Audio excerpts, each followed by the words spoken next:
यदि मघवा जैसी करुणा पूरी मानव जाति में हो जाए तो मानव जाति काफ़ी संकटों से बच जाए। फिर न कोई आतंक की समस्या, न कोई हत्या की समस्या, न कोई कलह की समस्या, सारी समस्याएं समाप्त हो जाए। पर यह नानात्व है, एक शब्द है दर्शन का, नानात्व। सब एक रूप नहीं है, नानात्व है। बाजार में सब चीज़ें एक रूप नहीं, नानात्व होता है। तो वैसे मनुष्य की प्रकृति में भी नानात्व है। सब मनुष्य समान प्रकृति वाले नहीं होते, अलग अलग प्रकार की प्रकृति होती है, अलग अलग प्रकार का सारा चलता है। इसका कारण परिस्थिति और मनुष्य की मनस्थिति, दोनों कारण बनते हैं। मनस्थिति सबकी समान नहीं है और परिस्थिति भी समान नहीं है। अगर सबकी मनस्थिति अच्छी हो, समान हो, तो फिर घर में कलह होने का कोई कारण ही नहीं। घरों में कलह तो होता है, पड़ोसियों के साथ भी कलह होता है, लड़ाई झगड़ा होता है। और यह तो व्यापक बात है, लड़ाई झगड़ा। छोटे छोटे बच्चे भी लड़ाई झगड़ा करते हैं। इसका कारण कि मनस्थिति सबकी समान नहीं। किसी की मनस्थिति पर क्रोध का आवेश प्रबल है तो किसी की मनस्थिति पर क्रोध शांत है, शांत है।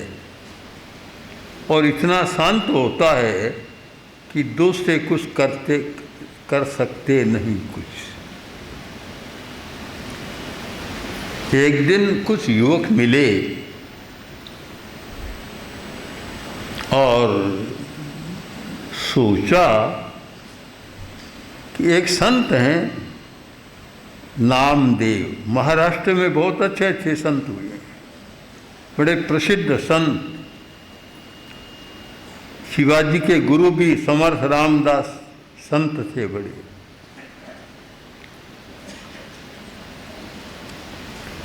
ऐसा कहा जाता है कि नामदेव को कभी गुस्सा नहीं आता। ये कैसे हो सकता है कि मनुष्य हो और क्रोध न आए? ये कैसे संभव है? असंभव बात है। हर मनुष्य को क्रोध आता है। जब जब प्रतिकूल परिस्थिति आती है, मन के अनुकूल बात नहीं होती, तब गुस्सा आ जाता है। यह संभव नहीं है। फिर भी लोगों ने कहा कुछ भी करो, नामदेव को गुस्सा नहीं आएगा।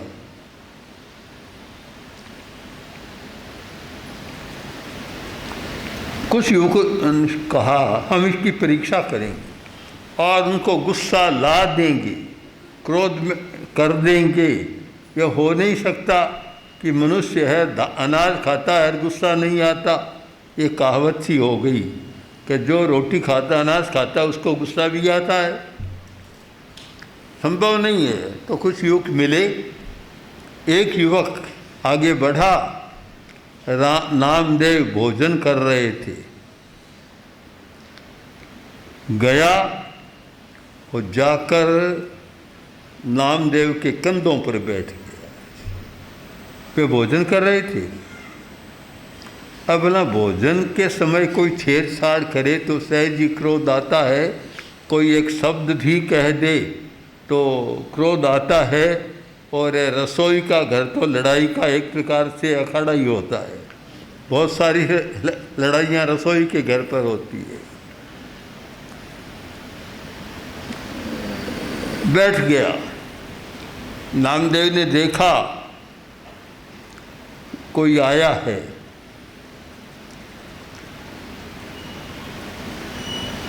नामदेव बोले, मित्र, बहुत लोग मेरा सम्मान करते हैं, स्वागत करते हैं, मेरा सहयोग करते हैं, पर तेरे जैसा मित्र आज तक मुझको नहीं मिला। इतना सहयोग कर रहा है कि मेरे कंधों पर बैठा है और तुझे आराम मिल रहा है। कहीं क्रोध की रेखा नहीं, कहीं भ्रिकुटी तनी नहीं, हंस रहे हैं और उस मित्र के साथ बात कर रहे हैं। आखिर बैठा रहा कि आओ बैठो नीचे, भोजन करो साथ में। काफ़ी देर परीक्षा कर ली, जो करना था किया, पर गुस्सा नहीं आया। आखिर हार गया। एक नियम है प्रकृति का, हारता वही है जो नकारात्मक काम करता है। गाली देने वाला थक जाता है, सुनने वाला अगर सुनता रहे तो उसका क्या होगा? देने वाला आखिर तो थक जाएगा, कब तक गाली देता रहेगा? लड़ाई करने वाला भी आखिर कब तक लड़ाई करेगा? आखिर नकारात्मक प्रवृत्ति वाले थक जाते हैं। यह लड़ाई, विवाद, कलह, क्रोध तो तब चलता है कि दोनों ओर से आग को ईंधन मिल जाए। एक ने आग जलाई और सामने वाला ईंधन डालता रहे तो लड़ाई आग भभक उठेगी। एक ने लड़ाई शुरू की, दूसरा बोलता रहे तो वह आग भभक उठेगी। एक लड़ाई करे, एक मौन रहे, शांत रहे तो कब तक होगा? हो नहीं सकता। आखिर परीक्षा हो गई, क्षमा मांगी कि आप क्षमा करें। कह नहीं भाई, क्षमा की क्या बात है, इतना प्रिय मित्र तो आज ही आया है। और तो आते हैं तो पैरों को छूते हैं, कुछ करते हैं, पर मेरे कंधों पर बैठने वाला मित्र तो आज ही तू आया है। मनुष्य नाना प्रकार के होते हैं। इसका कारण है कि दो प्रकार की हमारी अंतस्थितियाँ या आंतरिक मनस्थितियाँ है। एक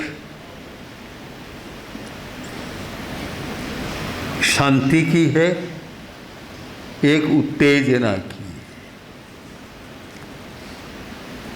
जिस व्यक्ति ने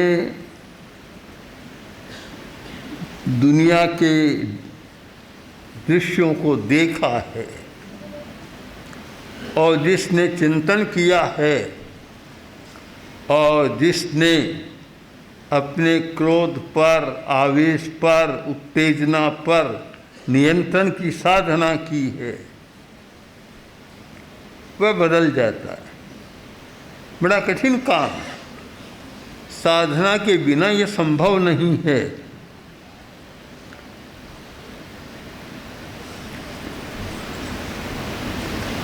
अगर साधना हो तो नियंत्रण पाया जा सकता है।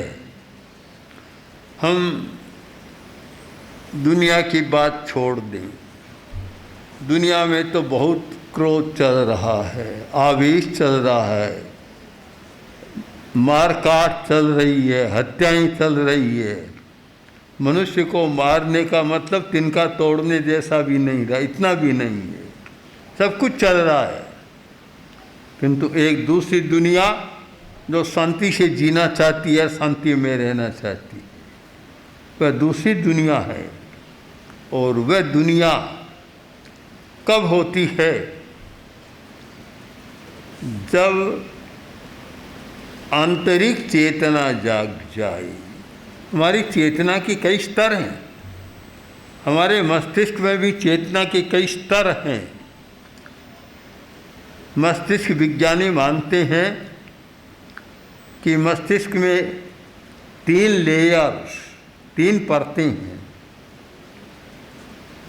एक एनिमल ब्रेन, पशु की परत है, और जब जब वह पशु की परत सक्रिय होती है आदमी पशु जैसा बन जाता है। पाशविक वृत्तियाँ कहते हैं, पाशविक वृत्तियाँ कब होती है? जब वह पशु का ब्रेन, एनिमल ब्रेन की परत जागृत होती है तब होता है, और जिसके वह नहीं होती वह शांत रहता है, सदा शांत। धर्म का मतलब है हम ऐसी साधना करें जिससे वह पशु की परत जो है मस्तिष्क में वह सोई रहे, जागृत न हो। अगर धर्म को कोई समझे, गहराई के साथ समझने का प्रयत्न करे और अपने आप को बदलना चाहे तो उसे अवश्य ही वह जो पाशविक वृत्ति की परत है मस्तिष्क में उसे जागृत न होने देना चाहिए। वह जागृत न हो, साधना के द्वारा संभव है, और उसका दृष्टिकोण व्यापक बन जाता है। व्यापक, जिसके मस्तिष्क की चेतना व्यापक बन गई वह धर्म को एक अलग रूप में देखता है। सामान्य आदमी धर्म को जाति के साथ भी जोड़ता है, संप्रदाय के साथ भी जोड़ता है, और आजकल तो राजनीति के साथ भी जोड़ने लग गए। न जाने दूसरों की हत्या करने के साथ भी जोड़ रहे हैं। उसके पीछे भी धर्म कि भाई ये करो तो तुम्हें धर्म होगा और आगे जाकर तुम्हारा अच्छा स्वर्ग मिलेगा, ये धारणा ही बनाई जाती है, सिखाया जाता है, ऐसा करते हैं। किंतु जिसकी चेतना व्यापक बन जाती है उसमें यह नहीं होता, उसके लिए दुनिया अलग हो जाती है। एक दुनिया है सब कुछ इकट्ठा करने वाली दुनिया, जहाँ क्रूरता को जन्म मिलता है और वह पाशविक वृत्ति को जागृत होने का अवसर मिलता है। और एक दुनिया वह दुनिया है कि जहाँ आदमी सच्चाई को समझता है और सारे उपचार समझता है। एक बार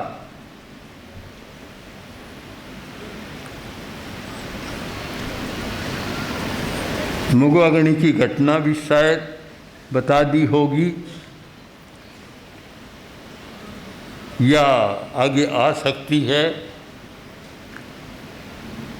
जयाचार्य ने कसौटी की तो मगराज जी की चेतना कितनी ऊंची है। चेतना ऊंची हो जाए तब एक प्रश्न है। बहुत वर्ष पहले मेरे पास एक व्यक्ति आया, जर्मनी से आया। प्रेक्षा ध्यान का शिविर भी चल रहा था, बातचीत हो रही थी और व्यक्ति पहुंचा हुआ था। उसने कहा, आपकी चेतना कहाँ है? मैं इस विषय को जानता था, नहीं तो उलझ जाता। मैंने कहा नाभि से ऊपर है, यहाँ है, तब ठीक है। अगर चेतना नाभि के पास होती है, वहाँ रहती है, उससे नीचे होती है, तो सारे ये अपराध होते हैं। मार काट, आतंक, हिंसा, ये सारे कब होते हैं? जब मनुष्य की चेतना नाभि के आसपास या उसके नीचे रहती है। उस समय वह सब कुछ कर सकता है, उसे कोई संकोच नहीं होता।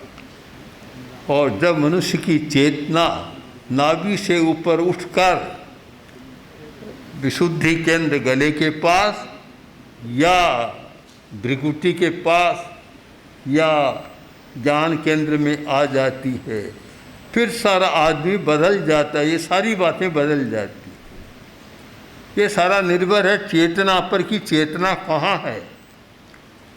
हर आदमी को सोचना मेरी चेतना कहाँ काम कर रही है।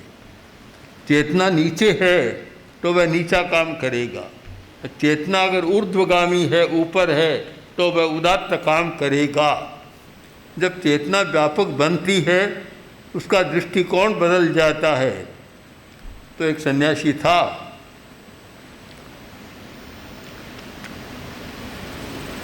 मघवागणी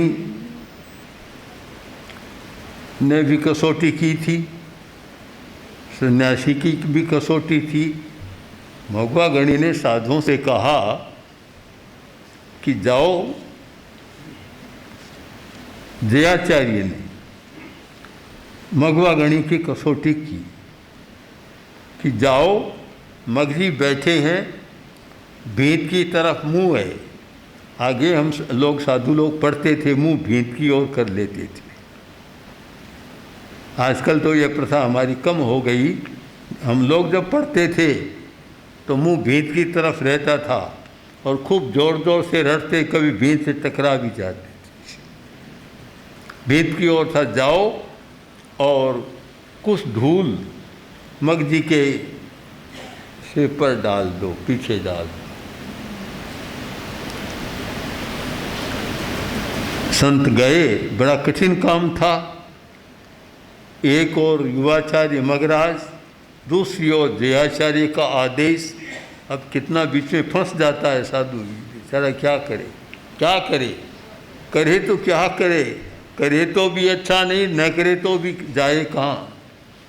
आखिरकार देखते क्या हो, जाओ। तो गए, थोड़ी सी जल्दी, ऐसे जैसे जल्दी में थोड़ी सी धूली डालकर आ गए। मघवागणी ने पीछे मुड़कर ही नहीं देखा, क्या हो,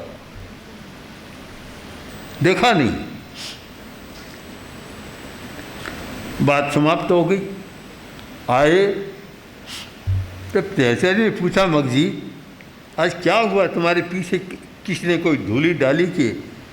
क्या महाराज, आंधियाँ बहुत आ रही है, कोई आंधी आ गई होगी, रेत आ गई होगी, मुझे क्या पता। यह कब हो सकता है? जब चेतना ऊर्ध्वगामी बन जाए। मैं सन्यासी की बात कह रहा था। सन्यासी ने कहा कि मैं अपनी साधना में लीन हूँ और उसमें रहना चाहता हूँ। उसकी सारी बात जानी, तब राजा के मन में आया सन्यासी बहुत अच्छा लग रहा है और अब मुझे भी गुरु बना लेना चाहिए। आज तक मैंने गुरु नहीं बनाया किसी को। हमारे पास भी बहुत लोग आते हैं कि आज तक हमने गुरु नहीं बनाया, अब हम गुरु बनाना चाहते। गुरु बनाना, पर मैं किसको बनाऊं? चिंतन किया, चिंतन के बाद ये निर्णय किया कि जिसका आश्रम सबसे बड़ा होगा मैं उसे गुरु बनाऊंगा। घोषणा करा दी। अब भला राजा गुरु बनाए, राजगुरु होना बहुत बड़ी बात है। उस जमाने में तो सब कुछ था। सन्यासी, साधु, साधक बहुत सारे आए। राजा ने पूछा, महाराज कहिए, आपका आश्रम 200 एकड़ में। तीसरा बोला, महाराज बहुत छोटा है, मेरा 500 एकड़ में है। एक उठा बोला, क्या बात करते हैं ये, मेरा 1000 एकड़ में है। सब अपना अपना आश्रम बताते चले गए। आखिर एक गुरु बोला नहीं। राजा ने कहा, महाराज सब ने बता दिए, और मुझे गुरु बनाना है, आप और बता दें तो मैं किसी को जिसका सबसे बड़ा आश्रम उसको गुरु बना लूं। आप और बताएं। वो बोला, राजन मैं यहाँ नहीं बता सकता, अगर तुम्हें जानना है तो मेरे साथ जंगल में चलो। राजा की जिज्ञासा थी, और जब मन में जिज्ञासा जाग जाती है तो आदमी सब कुछ कर सकता है। प्रश्न यह है कि जिज्ञासा पैदा नहीं होती। अगर जिज्ञासा पैदा हो जाए तो बहुत विकास हो सकता है। राजा जंगल में गया, गहरा जंगल आ गया, एक बड़ा पेड़, बरगद का पेड़, बहुत विशाल पेड़, उसके नीचे सन्यासी पद्मासन लगाकर बैठ गया और बोला, मेरा आश्रम ऊपर आकाश और नीचे पाताल, सारा मेरा आश्रम। राजा ने गुरु बना लिया उसको। जिस व्यक्ति की चेतना व्यापक बन जाती है, चेतना उदात्त बन जाती है, उसके लिए ये सारी समस्याएं अपने आप धुल जाती है। हमारी समस्या सारी है कि हम चेतना के उदात्तीकरण को नहीं जानते। धार्मिक आदमी का कर्तव्य है तो उससे ये प्रयत्न अवश्य करना चाहिए कि मेरी चेतना कहाँ है, कैसी है। बस इन दो प्रश्नों पर विचार करें। मेरी चेतना शरीर में कहाँ है, कहाँ काम कर रही है, और मेरी चेतना कैसी है। शायद इन दो प्रश्नों पर विचार करें तो वह विचार करने वाला सही धार्मिक बन सकता है और इस मायावी दुनिया में झंझट में शांति के साथ जी सकता है और बहुत विकास कर सकता है। तो इसलिए आवश्यक है कि हम धार्मिक लोग जो शांति से जीना चाहते हैं, क्रोध आदि को शांत रखना चाहते हैं, उन सब के लिए ज़रूरी है चेतना का ऊर्ध्वीकरण, चेतना का उदात्तीकरण। तो इसलिए पहले चेतना को समझना और चेतना कहाँ काम कर रही है इसका बोध करने का प्रयत्न करना। ओम आदि। ओम श्री महाप्रज्ञ गुरुवे